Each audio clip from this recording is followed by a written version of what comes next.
Nahirapan ako mag-toothbrush niya. Alam mo ba yung toothbrush? Yung parang sa kamay lang siya, pinapasok. Yun ang nabili namin eh. Paano ba yun? Pero mas madali ata yun, mami. Pag kasi kasi ganun Ayaw yun niya. lang. Ay, ayaw niya. Baka kasi pag ganyan, baka masubat.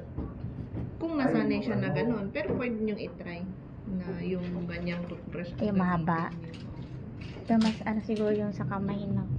Patingin nga ako ng ngipin mo. Uy, malinis na. Maputi ah.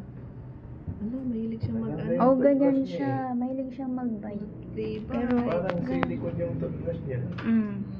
Parang pangbata. Oo, ganon. Minsan, Pero, yun ang parang ginagamit. pudpud. Parang, alam.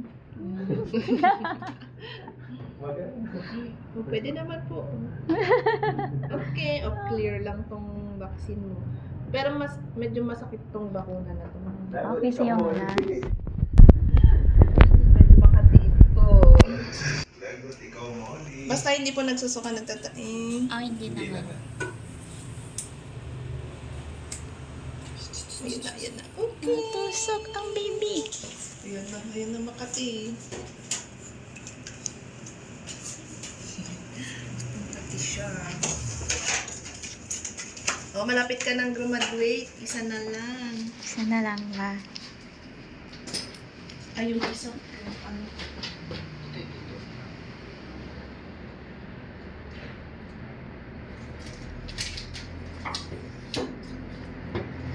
Makate, baby.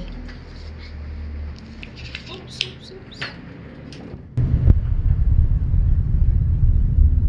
Okay. After 2 weeks ulit. March. 20. Yung last na kailan? March 20. Second. Okay. Tapos, graduate na siya. Okay.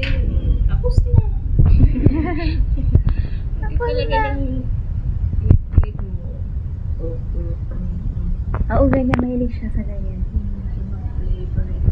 Huwag lang siya masanin hanggang sa kasi parang magiging na niya na ay Habit pwede pa lang niya. magkagat-kagat ng Pero pinapagalitan namin siya pag suwayin niyo mo. Oo. Bigyan niya ng laruan. Tapos na. Alis ka naman eh. Ba? Wala kang buhol-buhol ah. Papasuklay ka. Nagpapasuklay siya everyday. Buti pa nga si Molly nagsusuklay everyday.